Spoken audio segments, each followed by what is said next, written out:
Today we're introducing a new segment on foreign exchange that features exceptional Americans whose lives began in other parts of the world. Our first subject likes to say that he was raised in Brooklyn by way of Kashmir.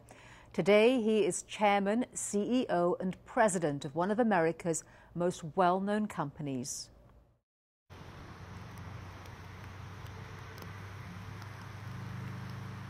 At Ethan Allen, which started basically projecting the early American and colonial periods.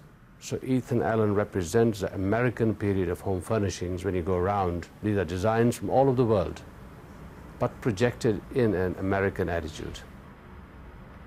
When I was growing up in Kashmir, the last thing I was thinking of was coming to America. I grew up in a family that was involved with arts and crafts and also politics. My grandfather was a very, very well-respected art expert. In fact, the Maharaja of Kashmir would consult him before he would purchase any artwork. My father, on the other hand, had studied law at a university in India called Aligarh. And he joined politics. So in our house, we had politics, and we had arts, and we had business. But my growing up was also part of being involved with nature, with lots of trekking, hiking. I played sports. I was invariably captain of the cricket team. So becoming a team captain somewhat came naturally to me in my junior high school, in college. But we were also living in an environment that was full of conflict. Kashmir was an area of conflict. So that was also part of our lives. We saw many members of our family impacted by that conflict. We were also in an area which is great natural beauty. Color, beauty, great mountains, streams inspire you. So that was an environment I was living in Kashmir.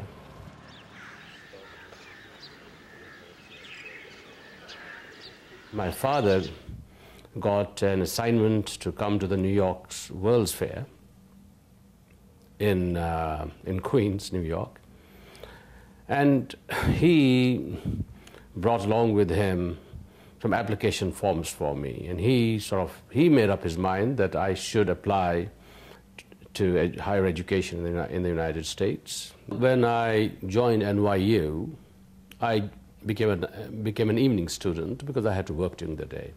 My grandfather in Kashmir decided on his own to send me 12 wicker baskets of Kashmiri handicrafts. Now here I was living in one-room apartment in Brooklyn, and he said, sell these products and send us the money.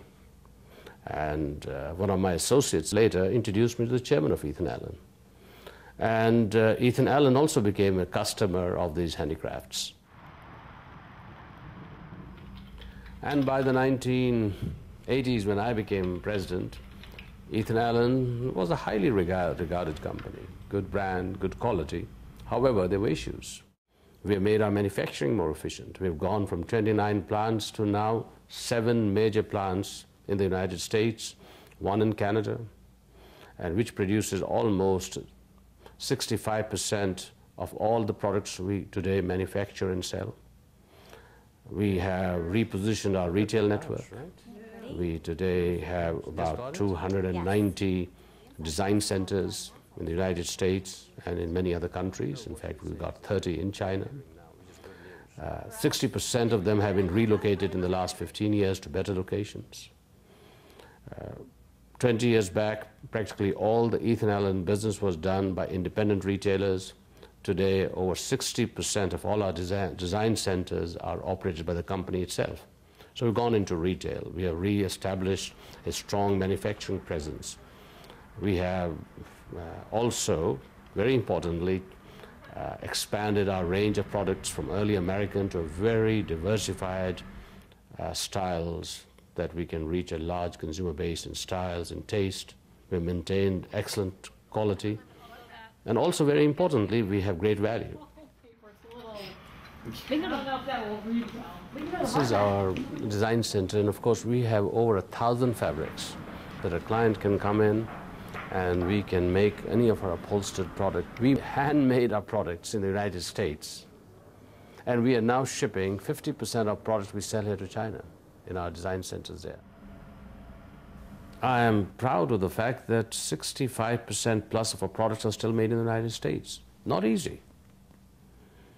If there were some hard-nosed financial analysts, which I talk to all the time, said, "Why are you still doing it here? Why don't you outsource everything?" The fact is, we will lose our competitive advantage if we do that. And it's because of that we've been able to prosper, even today with all the tough challenges we are faced with the economy. To offer great value and custom is not easy, but that creates a competitive advantage. And that's what we are doing in our manufacturing in the United States. Our associates have done a wonderful job of managing this business during this period. And I know when we come out of it, we're going to be stronger.